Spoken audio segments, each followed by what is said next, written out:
Sizге рахмет біріншіден. Шейіт тұрмасам, отырсақ ұйқылап қалатын шығармыз сөйлеп. Мына жаңа айтып жатыр бектер, бұндай ұшырасуларды тез-тезден өткеріп тұрсақ, я надеюсь, всем понятно, да? Өткеріп тұрсақ жақсы болады деген мәністе, себебі мына Айгүл апаңыз матыра сөйлей жақсы біледі, бұрын бұндай ұшырасуларды өзара отырыспақ қылып, сондай сәубеттерді көп өткереді.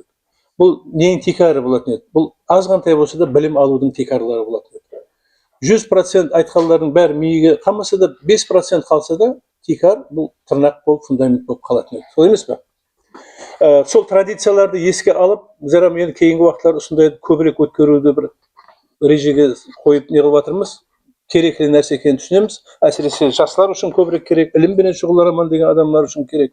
Енді бүгінгі айтажақ болып жатқан сәубет болатын сөздер текарынан Хорезм археолог этнографиялық экспедициясы һәм бұның сол дәуірлердегі қызметкері, орысша айтқанда бессменный дейді, бір жерден өзінің өмірін текарына өткерген Елена Евдокимовна Неразик хақында сөз жүргіземіз. Һәм бізде Қарақалпақстанда жайласқан археологиялық естеліктер хақында.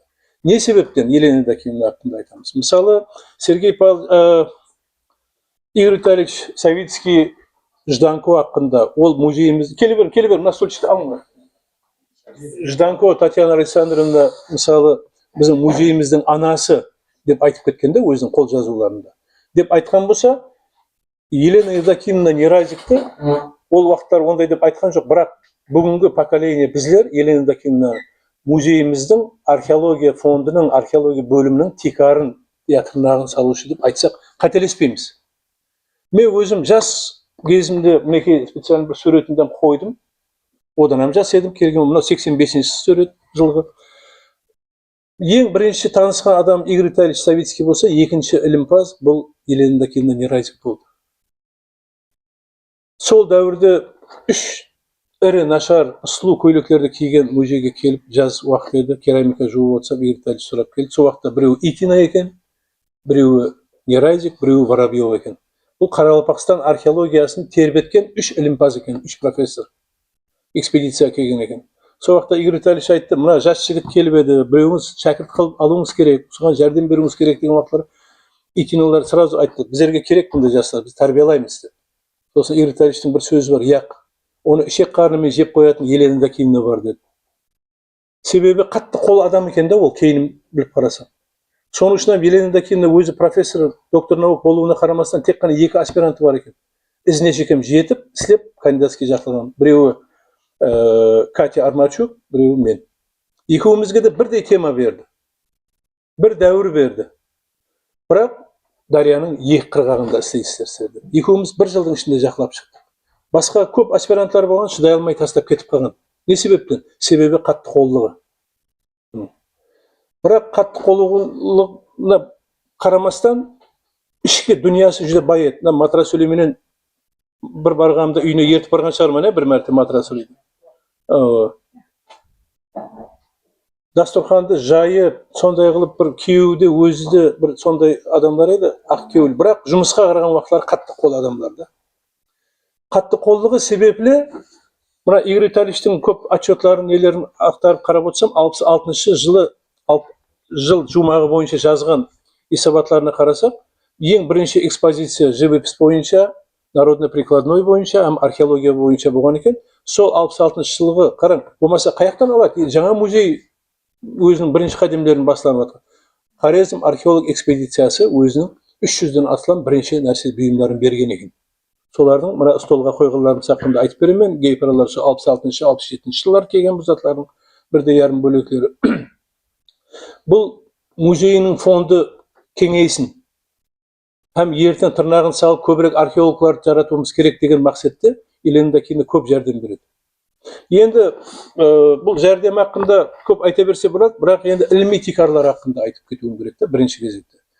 Елена Евдокимовнаның көп хатлары сақланған. Бір күні бір архивке бұлардың бәрін сауаға беретін шығарман деп ойлаймын, себебі әзір күні көп бұларды обработка істеп жатырмын, үйде тұрыпты.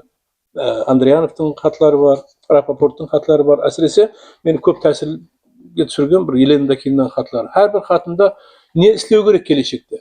археология тарауында Қарақалпақстанда, Хорезмде, Амударияның оң қырғағында қандай жұмыстар алып бару керек? Бұның ізбе-ізлігі хақында көп қызығатлар жазған да.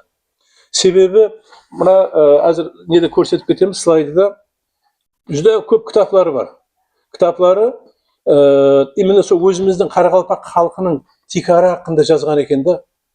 Әрбір кітабында археологияны қарасақ, ізін Қарақалпақ халқының этнографиясымен тамам жұмақлайды. Қарақалпақ халқының бұйымларынан бастаса, Қарақалпақ халқының жилище дейміз, жайларымен тамамлайды да. Қызық, не себептен деп ойланатын сол уақытлары. Кейін ала Жданко Таня Александровна қайтыс болмасынан алдын бір 2 күн, 3 күн бұрын жазған хатында сол нәрселерді текрар қылып жазыпты да. Бүгінгі күнге келіп дейді, енді археологлар мен этнографлар бөлек істегенді қою керек дейді. Тоқтату керек. Сол уақытқа жекем істеп болды. Ендігі жағында археологлар мен этнографлар бірге синтез қылу керек дейді. Бірге істеу керек. Археологияда табылған бұйымлардың этнографияда қандай тикарлары бар, қандай тырнақлары бар, соларды көрсету керек дейді. Сол себептілде мен көп ойланып, кейінгі бір 4-5 жылдың ішінде осы синтез хақында көп мағлұматлар беріп, мақалалар жазып жатырмын да. Ойланып қарасақ, бұл синтезді Өзбекстан, даже Орайлық Азия деп айтпайық, Өзбекстанда археологлар, этнографлар ешқайсы істемеген екен дейді, басламаған. Осы музейден бірінші мақалалар шығып жатқанына қуанамын да. Себебі бұның тырнағын салушы Жданко, Жданкодан кейін Нерайзик. Елена Дакинна Нерайзик өзі Белоруссияның Витебск қаласында туылады. 45 жылы бұл МГУ-ды тамамлайды. Москва мемлекеттік университетін тамамлайды. Сол тамамлаған уақытлары тамамлағаннан Хорезм экспедициясына мынаны қалай қоятын еді жаңағы, мен қарамаппын. Бірінші бетке қойып жүріп, Хорезм экспедициясына, Толстовтың экспедициясына қызметкер болып келеді. Не себептен? Себебі Толстов экспедицияны бастаған уақытлары, ол уақытлары белгілі ілімпаздар көп болған. Бірақ белгілі ілімпаздарды алмаған тикарынан. Көбісінше жастарды алған бұл жерге. Солардың ішінде Андриянов, Нерайзик, Жданко, Рапопорт деген ілімпаздар, жас ілімпаздар, жаңа университетті тамамлаған келешекте болатын ілімпаздарды тәрбиелап шығудың алдына мақсат етіп қойғанда. Не себептен? Себебі бұларды тәрбиелау, еле олардың миы таза, оларды жаңа тәрбияда, жаңа бір бағдарда тәрбиелау аңсат болғанда, өзінше бір мектеп дөрету аңсат болған. Сол себептен оларды әкеліп, осындай мектепті дөретіп бастаған. Бұл экспедиция біздің тек қана Қарақалпақстанның өзінде 60 жыл жұмыс істеген, ровно 60 жыл. 37 жылдан бастап. Тек қана соның ішінде 41 жыл ұрыс басталған уақытлары өзінің жұмысын тоқтатады. Бір жыл. Сергей Павлович Толстов өзі антрополог, өзі археолог, өзі топограф болғандықтан ұрыс басталған уақытлары командир полка болады. Жаңа ұрыстың басталып жатқан уақыттарында бұл кісі ауыр жарадар болып полкты алып шығады окружениеден.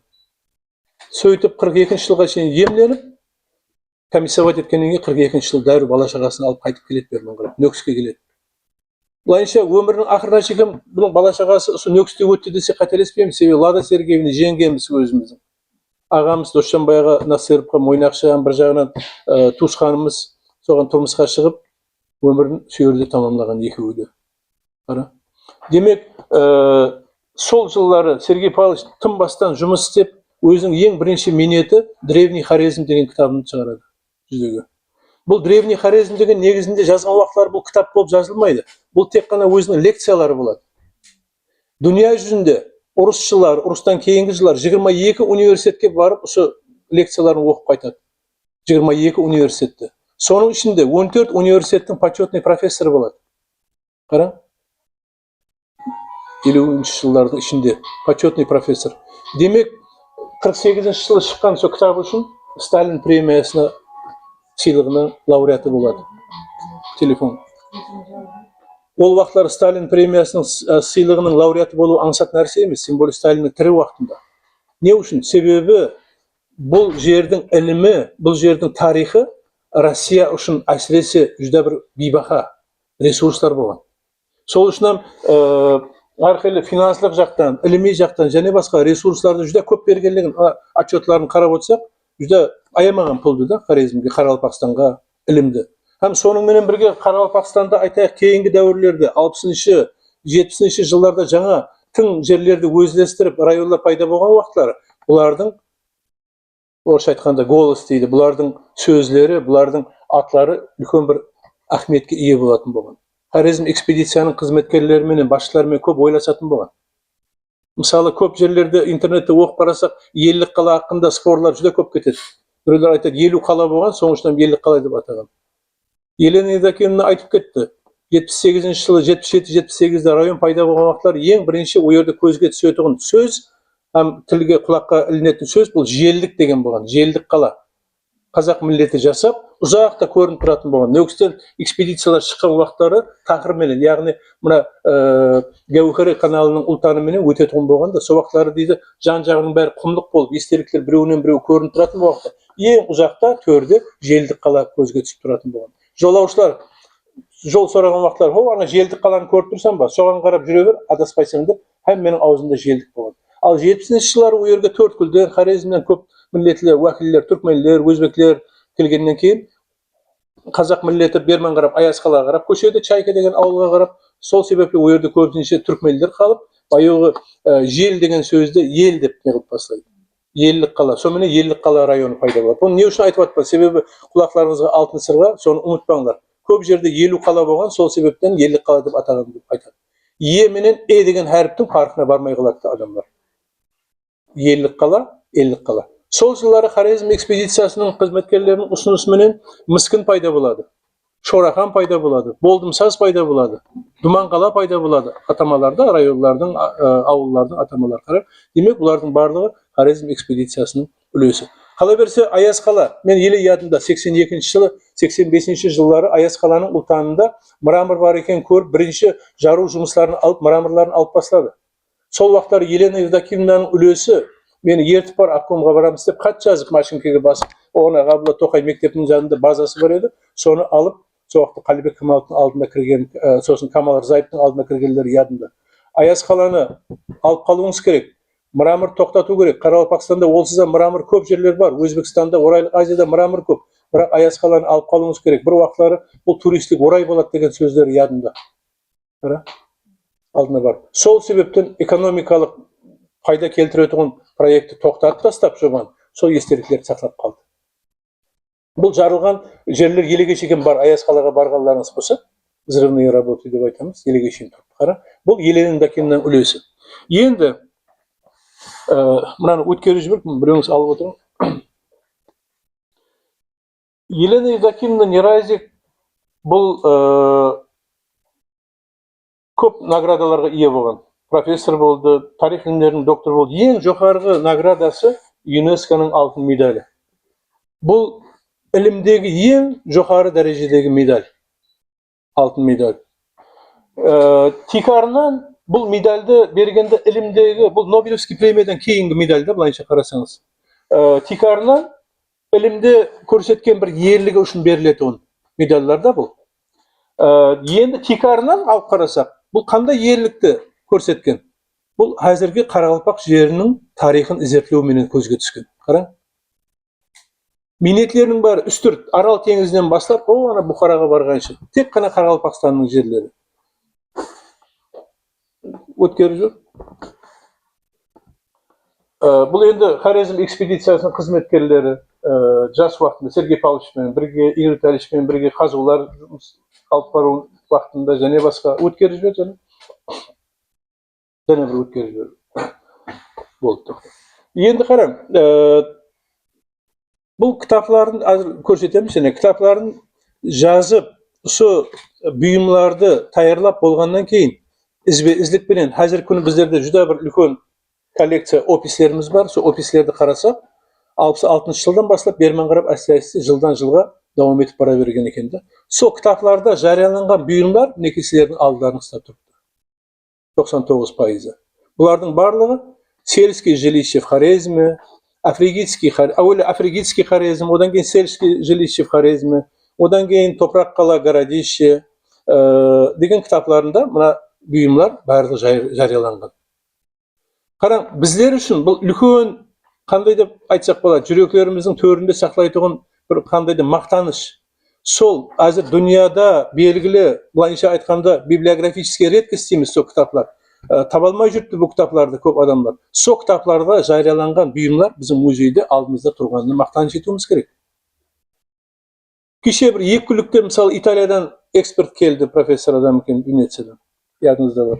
Sol bu buyumlarni ko'rib, o adam ko'rib professor emas, kitoblarga mi to'lgan adam kelib hayron qalib o'tiribdi-da, men bunalarni o'qidim, bu zatlarni ko'rdim deb, shu zatlar sizlarda saqlanib turma degan so'zlarni aytib quvonib o'tiribdi-da. Qayta. Bu sizlar uchun asresi qandayda yuraklaringizga bir ega bo'lu kerak. Qanday so'z topsak bo'ladi? Qo'zg'ov saloq degan durust. Qarang. Maqtanish. Men o'zim yurgan yerda maqtanish etib yuraman. Sonday zatlarimiz bor deb. Bir muzeylar, yana boshqa bir muzeydan bir narsa so'rasa Toshkentga men qiziqib qolaman. Sebebi men uchun o'zimni, Aygul apangiz ham so'ni misol dalillashim mumkin. Bizlarga bir prezidentimiz deb qolganda bu narsalar. Soncha kitoblarga jariyalanib, bugungi kuni bizning qo'l ostimizda turganlar. Endi eng birinchi ekspozitsiyalarimiz bular, arxivlardan olingan ekspozitsiya.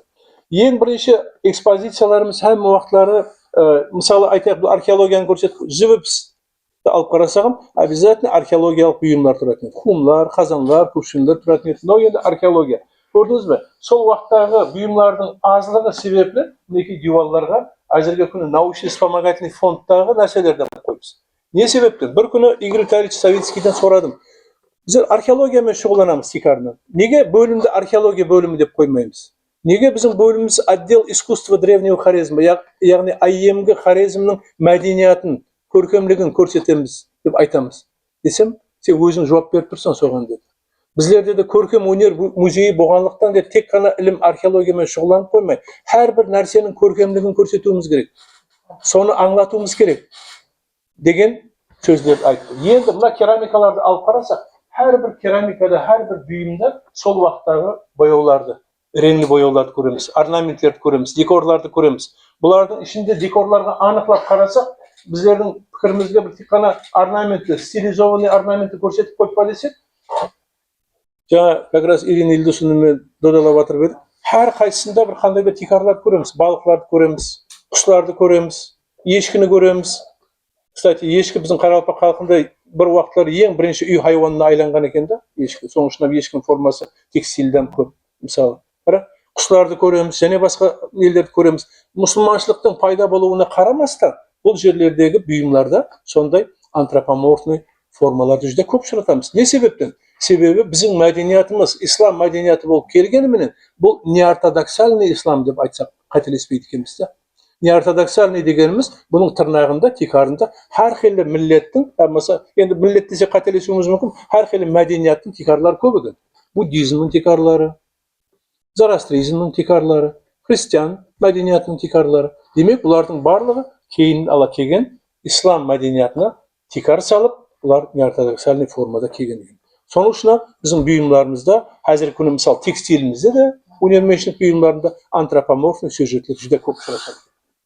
Sol sebepten, bu yerdagi qarang, birinchi bu Altın Orda davrine tang narsalarni qo'yibdi, bu yoqda qatelashmay, arjag'ini Xorazm shahar davrini qo'yibdi, ham so'ng aslida Ertalishning o'zining kartinalari bilan boyitab qo'yibdi bu yerda. Mana bu Gurgench'tagi Karavansaroyning darvozasi, arjag'indagisi qatelashmasa xabarxona bo'lsa kerak deb o'ylayman. O'tkiraver, yana o'tkiraver.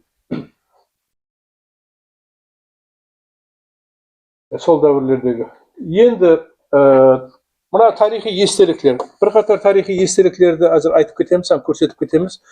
Bularda qiziq narsada, men keyin tinglab qarasak, elimdagidan kecha xatlarni o'qib qarasak, muzey qaysi estilikda qanday жұмыстарын olib boruv kerak, ham vaqtda so'ning konsultatsiyasini ishlagan ekanmiz-da. Hamma vaqtda. Ne sebepten biz tek qana so elimdagidan konsultatsiyasini olib ishlaganmiz degan so'rov tug'ilib qoldi mening oldimda. Sebebi Толстовтан keyin Жданkodan keyin Yelendakin, odan keyin Andriyanovning, so 4-5 adamning o'zlarining ilmiy tikar maqsadlari bor ekanda, bu Gavhara kanalining ikki qirg'og'ini izertlew. Gavhara kanali bir qateliklar chiqartan akamiyatda bizlar adliyadan yaxshi. Gavhara kanalining tikarini izertleganda ayyemgi davrlardan boshlab, bu bizning eramizga kelganda 6-4 asrlardan boshlab 14-asrning oxirlarına kelgan Gavhara kanali. Bu şu bizim madaniyatning bir qandayda tikarlarini soluvchi kanal bo'lgan ekan. Amudaryoning bo'yindaymiz. Ko'p yerlarda yozamiz. Qoraqalpoq xalqi Amudaryo, Sirdaryo daryolarining bo'yinda jasagan deb. Бірақ бұның тикарын қарасақ, бұл тек қана Амудария емес, Амударияның бойында кем жасаған екен. Себебі ол жердерде жасау имканияты, шариғатлары кем болған. Себебі көлдер пайда болып, әмме жаққа разлив деп айтамыз, шашып кеткен. Соның үшін Гаухара каналы біздің эрамыздың бірінші әсірлерінен бастап пайда болып, кешегі 1965 жылға шейін осы өзіміздің Ньюкс қаланың үстіне өтіп тұрған екен. Бір басы Гүлдүрсүн болса, Шорахан менен, екінші басы бұл жерде ізі Шорша менен Тоққала болған екен да өзімізде. Сол мінекей Шоршадан табылған терракотовый статуэтка бар. Соңырақта мен бәрін көріп түсіндіріп беремін әрқайсысы хақында. Біреуі Гүлдүрсүннен табылған, біреуі Шоршадан табылған. Екеуінің дәуірі бір, екеуінің формасы бір, философиялық мәнісі бір. Қара, арасы 300 шақырымға жақын. Екеуінің қара. Бірақ мәдениеті бір, тикары бір. Демек бұл ненің белгісі? Солардың айтқан сөздерінің себебі сол Гаухара каналының бойында жасаған халықтардың мәдениеті бірдей болған дейді. Тикарынан жүзде көп айтылатын мысалы Жамқы қала, мінекей Қабат қала хақында айтып жатырмыз. Әрбір қалада Елена Дакимова Игорь Витальевичтің қолы бар. Бұлардың жазылған мақалалары бар. Мысалы 74-75 жылдары Вестник, Ілімдер Академиясының тарих институтының Вестнигінде 2 мақаласы шығады. Бұл кезектегі мақалалары болып есептелінеді. 74-75 жылы Қабат қалада істеген Игорь Витальевич Савицкий, Елена Дакимова Нерайзик, Юрий Петрович Манылов 3 ілімпаздың жазған мақалалары, бұл тек бір копиясы. Мынау жаңағы айтып кеткен кітаплары, бұлар бүгінгі күні библиографический редкость, бұлар жоқ еш жерде. Интернетті ашқанда да интернетті тек тезислерін табамыз көпшілік неде, айырым бөліклерді. Бұл бірінші мынау кандидатский диссертациясы Елена Дакимованың.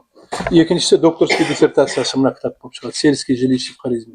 Енді әсіресе сельский жилище в харизмені қараған уақытларымызда бірінші 14-ші әсірлерді. Ең ізін оқып қараса, әсіресе этнография отделіне жүзде керекті нәрсе, Қарақалпақ халқының, әзіргі халықтың жайларының, отауларының формалары қаяқтан пайда болған деген сұрау қояды алдына. Әне осы кітаптан тапса болады екен да.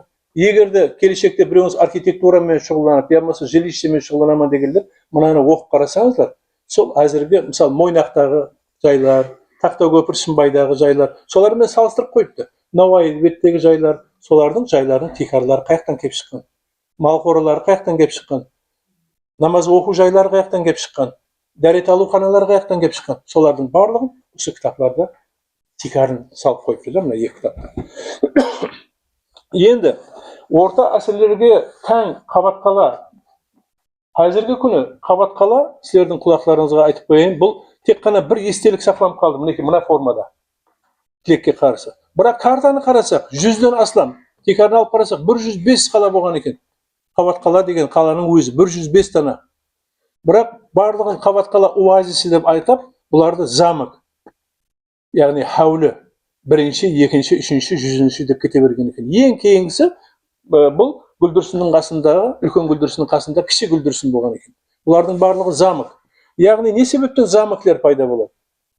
Көпшілігіңіз естуіңіз мүмкін, Қабат-Калинский оазис, Беркут-Калинский оазис, Аяз-Калинский оазис деп айтады.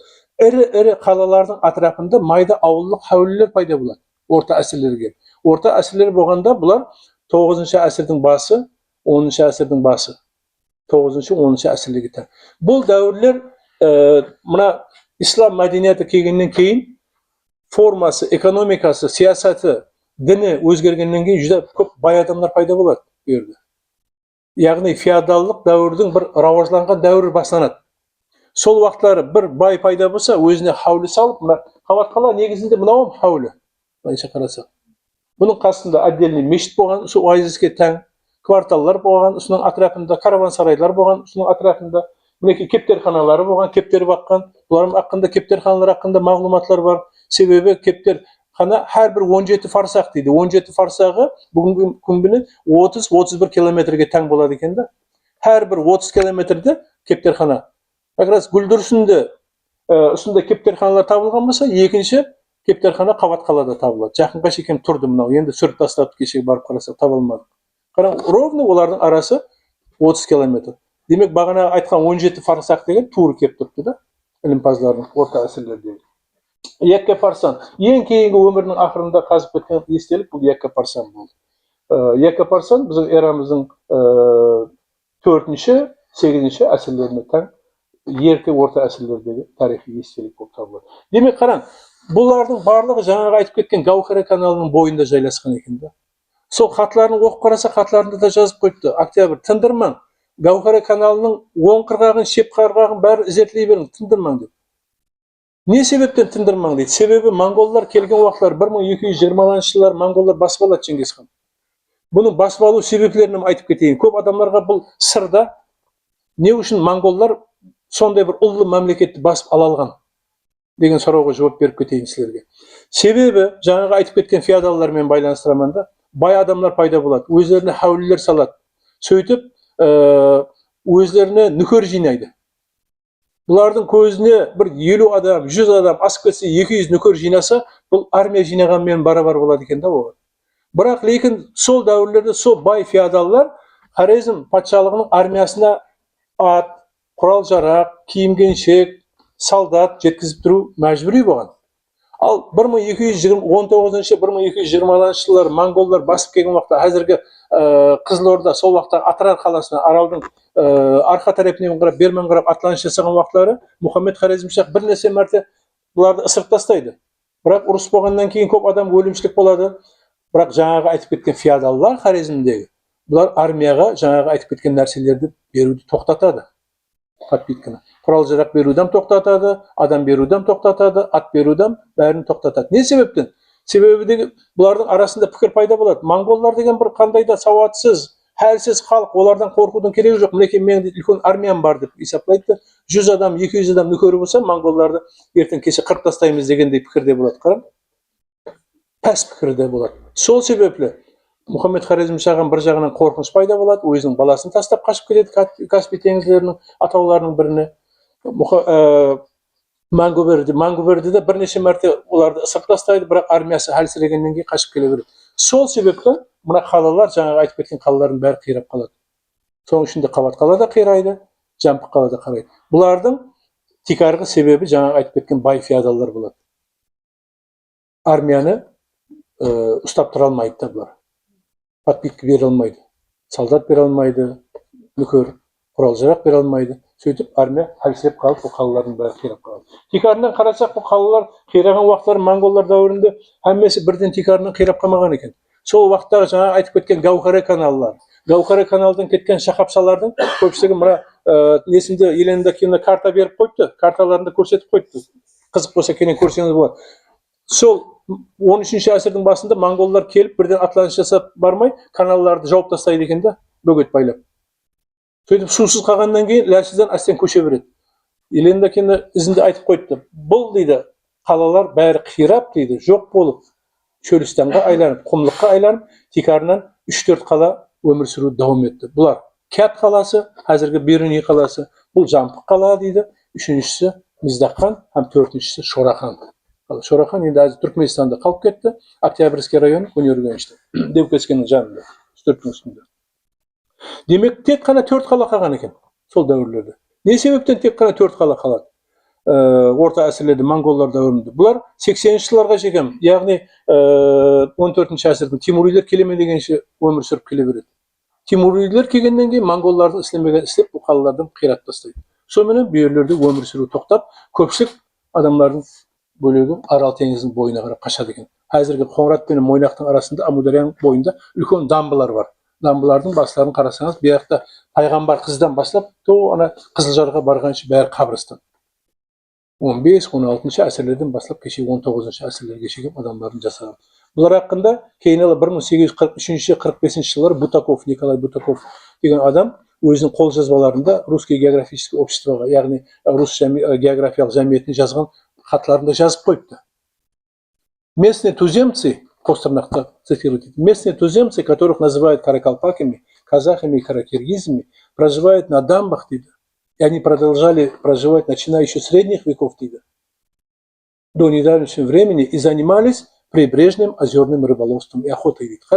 Сол орта әсірлерден бастап қашып келіп, сол аралдың бойында, дарияның бойында жасап, тек қана дариялардағы, һәм дарияның бойында көллерде балықшылықпен шұғылданады. Енді ізіне жазып қойды, қара, они занимались прибрежным рыболовством по причине не имение морского судоходства и лишь на одноместных камышовых каяках занимались озерными рыболовством. Қайық, жекеннен тоқыған қайықлар болған екен сол уақытлар. Жекеннен тоқыған қайықларда тек қана дарияның бойындағы көлдерде балықшылық пен аңшылықпен шұғылдануды давам еткен. Демек, бұл кітапта айтылған бағана Нерайзовтың жазып кеткен дәлелдерінің барлығын сол 19-шы әсірлерде көрсек болады екен. Қараң, этнографларға жүзде керекті нәрсе. Әне сол уақыттағы археологиямен салыстырудың тикарларын содан білсе болады. Бұл терең анализ қылып үйрену керек те жастар. Мен енді аузымды ауыртып сіздерге айтып жатқаным себебі мына жаңа синтез деген затқа үйренсін деп жатырмын да, сіздер білсін. Тикары қаяқта, оның төбесі қаяқта. Көрдіңіз бе?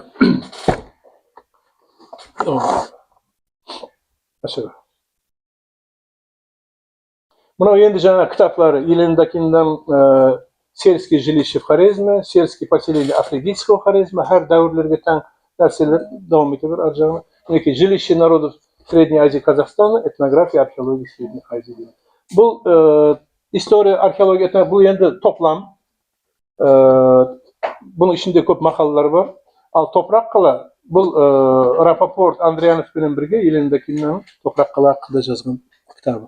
Енді бұл кітап жүдә бір қызықлы біздер үшін әсіресе, себебі осы кітаптағы жарияланған бұйымлардың барлығы именно мына кешіресіме дворецті беріп пен оя, дворецті емес, неде,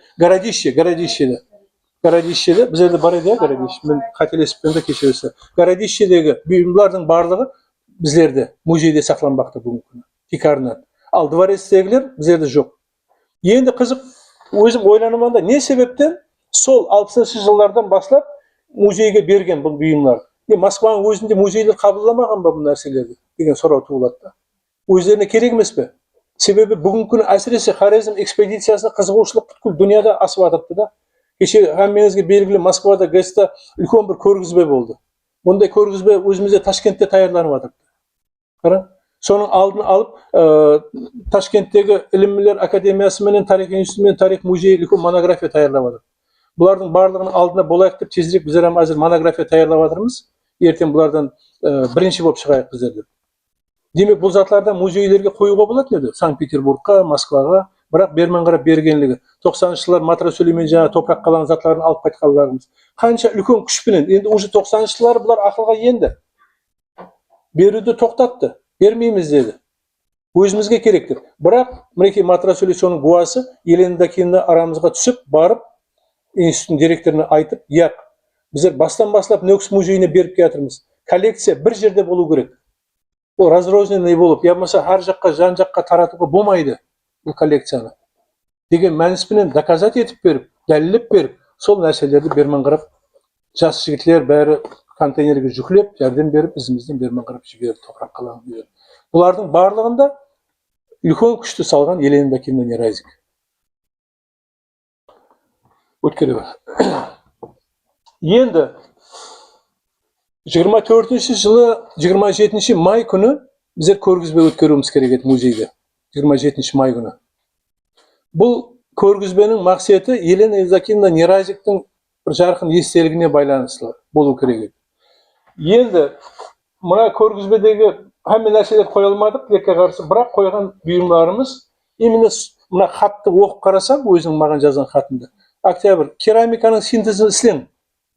Бір көргізбеңізде деп жазған екен да. Керамиканың синтезі деген мәністі кейінен ізін хатты оқып қарасам, үлкен бір 15-20 бетлік хат жазыпты да. Оқып қарасам, мына Ираннан, Қытайдан келген бұйымлар біздерде кең тарқаған. Бірақ дейді, төменде тұрды бұйымлар бар. Өзіміздің Хорезм ұсталары дейді, мына алдыңызда да тұрды. Соларға ұқсаған бұйымларды соқпақшы болған. Бірақ сол дәрежеде сыпатлы қылып істей алмаған. Не себептен? Деген сұрау беріп қойыпты үлкен қылыпты, соны сіз дәлелеп берің дейді. Енді бүгінгі күні салыстырып қарасақ, археология мен этнографияны, өзіміздің мінез құлқымызды, мәдениетімізді, өзімізге сай өнерменшілікті салыстырып қарасақ, гүлалшылық Қытай менен Ирандағыдай болмаған екен да біздерде. Сөйтіп көп ізлеп жаңағыдай не қылып қарасақ, өзіміздің сол уақытта жас өнерменшілерді, орта әсірлерді, 9-шы әсірлерден бастап Иранға, Қытайға жібергенлігі hakkında дәлелдер тауып жатырмыз. Бірақ ол адамдар қайтып келмеген біздерге. Білмейміз себептерін, өлтіріп жіберген бе, ұлыма қайтармаған бе, қайтып келмеген. Сол себептен олардың сыры келмеген. Бүгінгі күні интернетте де көп іздеп қарасам, бұлардың сыртындағы бояулар, лаклер, дүниядағы неше бір институтлар әрекет етіп отырған, бірақ ұсуаққа шеген елес сырда. Хайран қаламын. Аспанға, айға, космосқа ракеталар жіберіп жатырмыз. Бірақ апуай керамиканың сыртында лактың составын елі білмейміз. Бұл хайран қаларлық емес пе? Соны Елена Дакимовна алдын алып болжап айтқан екен де, соның сырын іздетілген. Себебі өзіміздегі бұйымдарды іздетіліп қарасақ, сыпаты аналардікіндей емес, качествосы. Сол дәрежеге жете алмағанда өзіміздің ұсталар. Бірақ соған ұқсас қылған. Иероглиф нені алып келдіңіздер ме? Бұл жерде бронзовый зеркаланы әкелмедіңіздер ме? Яқшы, онда арман қылып не қылып жібере ме? Шығарып. Енді қараң. Бағана мына азмаз хронологиясын қателесіп пенде, менің айыбым баста көрсетуім керек еді.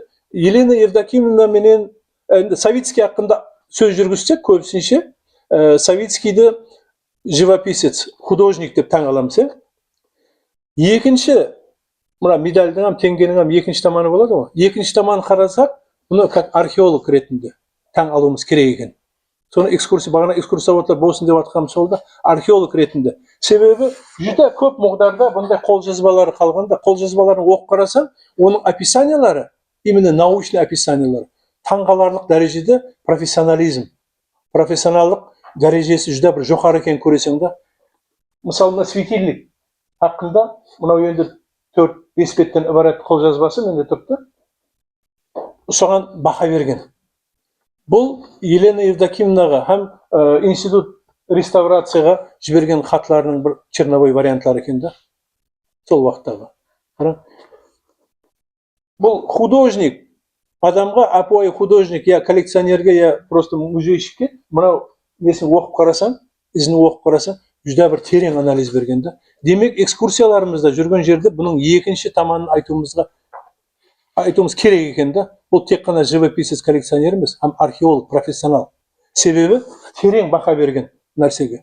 Бұндай светильниклер жүдә кем ұшырайды. Кеше жақында группаға тастаған шығармын, Таразда бар, Таразда көп табылған. Бұл монголдар дәуіріне тәң, Алтын Орда дәуіріне тәң светильниклер көп табылған да. Бірақ бұл Қабатқаладан табылған Хорезмшахлар дәуіріне тәң. Терең анализ беріп қарасақ, Тараздағы Алтын Орда, Пердебай, Мұқабат, қаяқтасылар, сілердің құлақларыңызға. Баяу Тигранмен ерексіп жүргенімізде, мына үстіндегі чашка бұл жерде тұрмау керек, мына жақта тұру керек. Бірақ күні кеше бір жаңадан оянғандай болдым да, бұлардың датасын қарасақ, Алтын Орда дәуіріне келіп, бұлардың формасы өзгереді екен. Тигранның, Баяу Тигран Константиновичтің үстінде тұру керек деп жүргені, ол Алтын Орда дәуірінің светильниклері екен да. Көрдің бе? Формасы өзгереді екен. Хорезмшах дәуірінде мынау ортада қалады екен. Бірақ жоғарысына қойып, бұны светильник емес, дастұрхан деп айтады екен да. Қара, инглисшеде, немісшеде, әмме тілде дастұрхан деп атап қойды. Не себептен дастұрхан дейді? Бұның үстіне тек қана бұны шырақ қылып пайдаланып қоймай, егер мынаның үстіне фитиль қойып пайдаланатын болса, от жағып ішіне май құйып жағып қоятын болса, бұл атырапларына әрқилеп жетім бұйымдарды қоятын болса, ал Алтын Орда дәуірінде уже ана плошка деп кішкентай светильник әкелмедік, бұл жерге. Бәріңізге белгілі светильниктер бар. Сол светильниктерді қоятын болған екен да үстіне. Көрдіңіз бе? Ал Хорезмшахлар дәуірінде мынаның өзі светильник формасына ие болған екен да. Мынаға функциональный болған. Ал Алтын Орда дәуірлерінде уже адамдар сәл-пәл не қылып кетеді, қанбағал болады да көбірек. Соның үшін бұның формасына өзгертіп, уже светильниктерді бөлек шығарып, бұның многофункциональнысын жойтады екен. Бұл енді археологияда түсінген адамдарға керекті нәрселерді, сіздерге бәлкім керек жоқ болуы мүмкін, бірақ бәрібір де экскурсия давамында Навада біреулер бір уақытта біз мәңгі тұрмаймыз ғой, сіздердің білсін деп айтып жатқанымыз. Мынандай болмау керек. Мен Таразға барған уақытында музейде мына формасын үстінде тұрғанын көрдім деп айтса, жаңағыдай жауап беруге таяр болуыңыз керек екен. Хорезмшах дәуірі, Алтын Орда дәуірі, светильниклер екі парқта болған екен.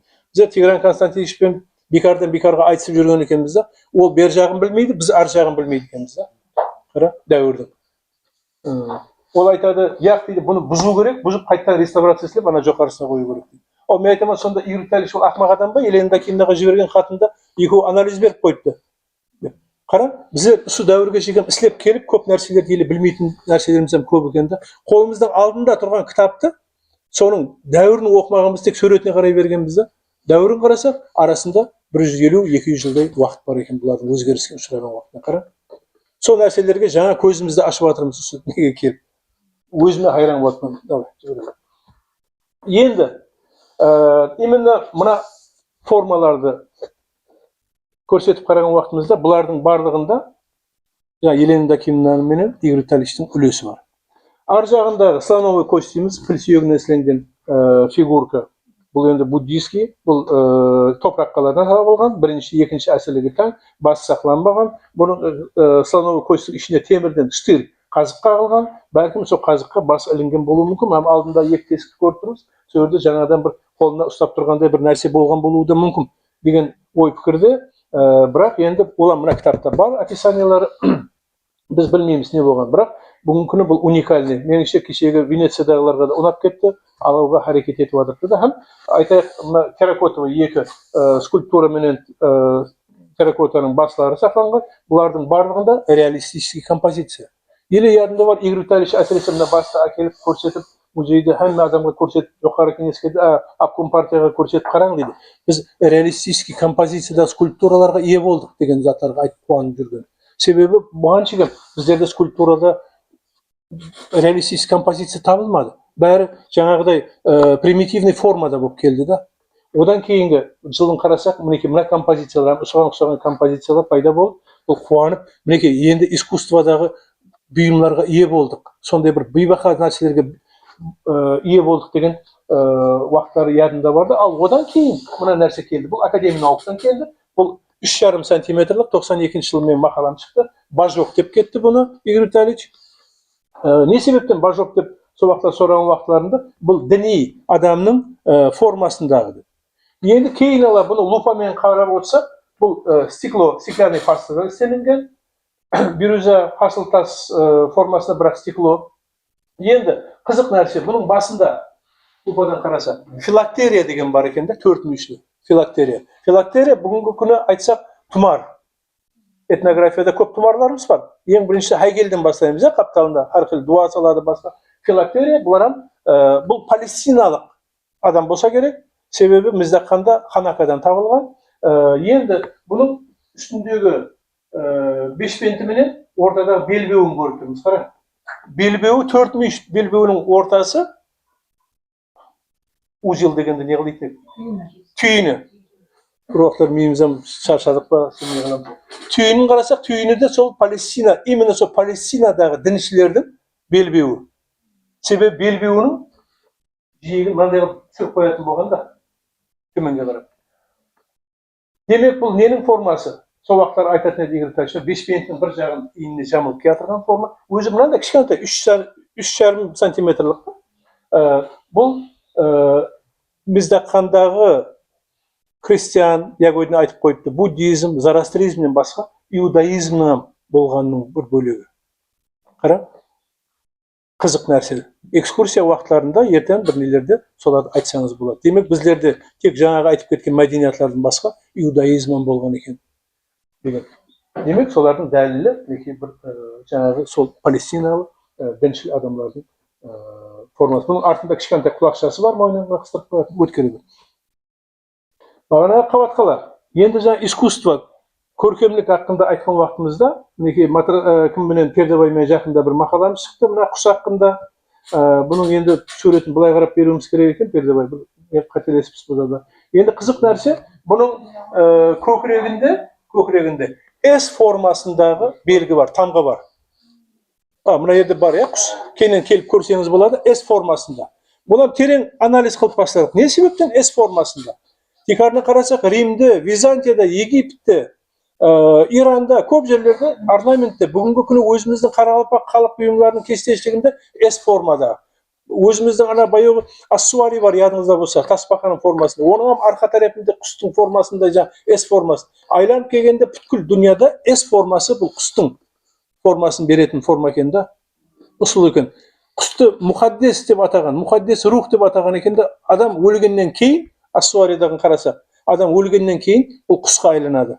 Сөйтіп ассуаридің алдын қарасақ, күннің нұрын беріп қойды. Демек, зарастрийшілер үшін күн бұл Құдай, оның арқасында жаңа адамның рухы. Сол рух, сүйек сақлағышта жатырды. Бұл енді ниет екен де сол уақытта мына рухқа айланып Құдайдың алдына барсын деген мақсатта біздің ассуариімізге жаңағыдай формадағы тамғаларды сызған екен. Демек, мына орта әсірлер 12-ші әсірге тән құс мінекей келіп көрсеңіз болады. Бұған сол уақыттағы антик дәуірлер біздің эрамыздан алдыңғы 4-ші, 1-ші әсірлердегі форма 12-ші әсірлер келген екен. Ал бүгінгі күні көбісінше салыстырып қарасақ, мына S формасындағы тамға бұл қаяқта бар? Жиекілерде көп ұшырасады екен. Солай ма Айгүл? Не себептен құмырсқа белі деп атамыз? Жиекілерде көбірек ұшырасады. Себебі анализ қылып, Ағынбай ағаны, Есбергеновті оқып қараса, қалай берсе Жданкода онша көп айтылмаған, бірақ Ағынбай ағада да айтылған, сосын кешегі Богословский айтып қойыпты. Не себептен жиек? Бұл адамды, бұл рух қорғап жүрсін деп отрядына соғатын болған екен де көбісінше. Қара. Қызық анализлер да. Демек, бұлан бағанағы айтып кеткен археология мен этнографияның синтезі, салыстырмалық. Демек, бұл S формасындағы знак белгі тамға ерте айемгі дәуірлерден бастап бүгінгі күнге шейін 21-ші әсірге шейін сақланып келген екен. Бірақ тилікке қарсы ұшының мәнісін жойтқан екенбіз де, ұмытқан екенбіз. Жиекке сақланып келатқан, жиекті тоқылатуын білеміз, құмырсқа белі екенін білеміз, бірақ не себептен көбісінше тек арна жиекке тоқылады деген сұрауға ешқайсымыз жауап бермеппіз. Ендігі жағында анализ қылып қараса, бұл бағанағы құс, мына біздер ата-бабаларымыздың рухы дейміз ғой, Құран оқығанда солардың рухына деп оқимыз, демек сол рухлар сол әулетті сақлап жүрсін, сол адамды сақлап жүрсін деген мәнісі отрядына жиекке тоқиды екен де, бұлар тігеді екен. Қара, қызық. Екінші, бұны накладка дейміз, бляха дейміз, бұл қайысқа салынған болса керек. Бұлам қабатқалардан табылған. Бұл хақында Юрий Петрович Манелов өзінің бір мақалаларында айтқан, 68-ші жылы Вестниктегі шыққан сосын советский археология мақаласында. Бұлам бір жүзде қызық нәрсе. Енді лекін бұл сырттан келген бе, өзіміздікі ме белгісіз, бірақ орайлық Азияда мынадағы сахна, аңға шығу сахнасы бұл белгілі. Согдадан табылған, Кавказдан табылған. Мына ортада аттың үстінде тұрған аңшы, қолында мінекей құс бар. Әсте ит жүртті. Охотничий ит, бұның тұмсығынан, құлағынан білсе болады. Мінекей артында бір бала ма, маймыл ма, соған ұқсаған бір нәрсе бар бүйірді, сол хақында жазып қойыпты. Қолында жезл бар, мінекей. Жезл деген бұл патшалықтың белгісі, қолында теңгелерде көп ұшырасады. Жүзде қызықлы сахна. Аңға шығып бара жатқан бір аңшының суреті салынған. Бұлан бір соған қарағанда бір бай адамлардың. Енді қарасақ, именно Қабатқаланың атрапынан әулиелерден табылған затлардың көпшілік бөлігі именно бай адамларға тән да. Бұл нәрселердің өздері бай. Мінекей алдыларыңызға қойыпсыз бұлардың көпшілігі Қабатқала. Ар жағында тұрған ручка бар. Мынаны бір өткеріп жіберген. Бұл рақында айтамыз. Мысалы, ар жағында тұрған есіктің ұстағышы, бұл Қабатқаланың жанынан табылған үлкен мешіт. Бұны бізде Курочкин деген адам істеп кетті, Николай өтіп кетті. Бұл бізден шығып кетіп, бұл Ленинградта археология институтында істеді. Біз көрдік ол кісіні, отчетларын берді біздерге. Демек, сол мешітті қазып, оның ең бір үлкен біздерге музей үшін қосқан үлесі ол мешітті қазып біткерді. Сол мешіттің есігінің ұстағышы екен анау. Зұлпы дейді, ауа, зұлпы дейді. Қара, барлығы жүдә бір бай безеулермен безелген де бұлардың барлығы. Жүдә қызық. Демек, именно Неразиктің Қабатқала оазисі хақында зерттегеннің белгісі сол екен де, бұл жүдә бір бай оазис болған екен. Белгілі оазис болған екен. Өткері жүр.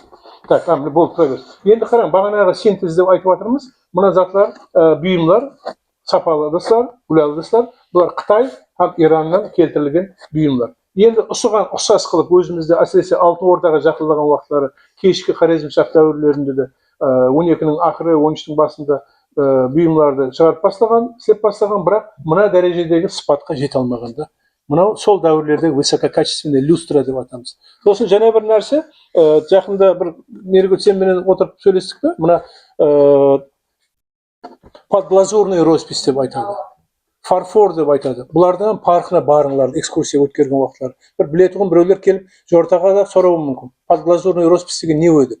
Подглазурный роспись, мінекей, мынау бар, екеуі, подглазурный роспись. Бұлар ыдыстың сыртына суретті соғып болғаннан кейін сыртын соғып болып пешке салып күйдіретін болған. Содан кейін бар үстіне лак жағатын болған. Лакты бөлек күйдіреді. Бұны подглазурный роспись деп. Фарфор, мінекей фарфор. Әсте үшеуі тұрды. Бұлар Ираннан келтірілген. Бұлар ыдысқа суретті соғып, сыртына лакты жағып, болғаннан кейін барып күйдіретін болған. Қосып краскамен бірге. Бұл айырмашылығы. Подглазурный роспись. Соңғышынан бұларды люстра деп атаған. Ілімде люстра дегені жалтырап тұрады. Төмендегілердің бұлардың жалтырауы жоғарыдағы. Соның үшін бұлар тек қана фарфор. Енді бұлардың составы ылайы. Көп адамдар ойлауы мүмкін, бір жерде ылайды алып, илеп, ана сапалы ыдыстардай қылып шығарады деп. Бірақ ондай емес. Таулық жерлерден барып тасларды теріп келетін болған. Қасыл тасларға ұқсас таслар болған бұлар. Известняк, гипске тән таслар. Сөйтіп бұларды сортировка істеп жинап, өртегеннен кейін барып ұнтайтын болған. Өртегеннен кейін өзінің күшін жойтады да таслар. Сөйтіп ұнтап, елеуіштен өткеріп, болғаннан кейін барып ылай қылатын болған. Бұл материалды бізде не қыл деп айтады, Бердібай? Кашын. Кашын менен керамиканың екеуінің парқы. Көрдіңіз бе? Экскурсия өткергенде бұнан біліңдер. Біреу сұрап қалуы мүмкін, сіздер айтуыңыз мүмкін, кашынный материал деп. Ол не дейді кашын деген? Ол далада дарияның түбінде ұлтанды жатқан ылай емес кашын. Ол хасыл тасларға ұқсас таслар болған. Сол себептен мынаны тұтып қарасаң шыңғырлайды. Жүзде жұқа да, көрдіңіз бе? Себебі бұлар хасыл таслар.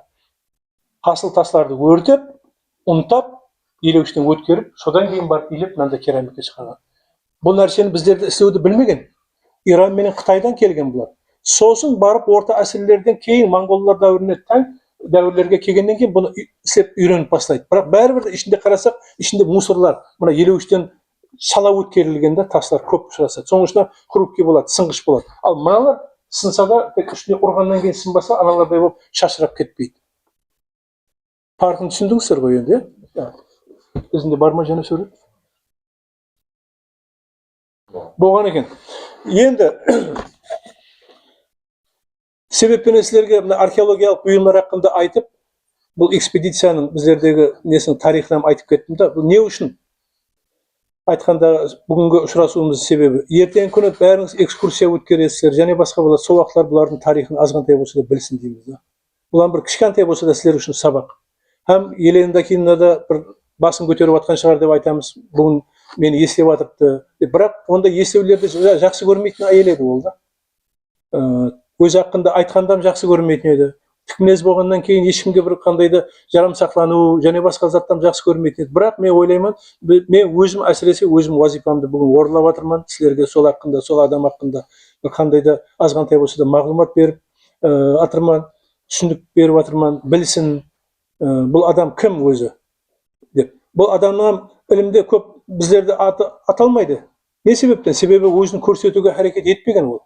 Бірақ іліми минетлерін көріп тұрмыз. Қанша минетлері бар да? 300-ден астам мақалалар бар екен, іліми мақалалар. Үлкен дәрежеде вакилердің үйлерінде қарап. Бұлардың барлығы өзінің орнымен де әрбір мақаласы. Бірақ Тикарынан менің айтатыным, бұл именно Қарақалпақтың археологиясын Сергей Павлович Толстовтан кейін бір Тикарларын тырнағын салған адамның бірі деп. Енді мына бұйымдар хақында бір-екі ауыз сөз айтып кетпекшімін. Марқада сөйлеп.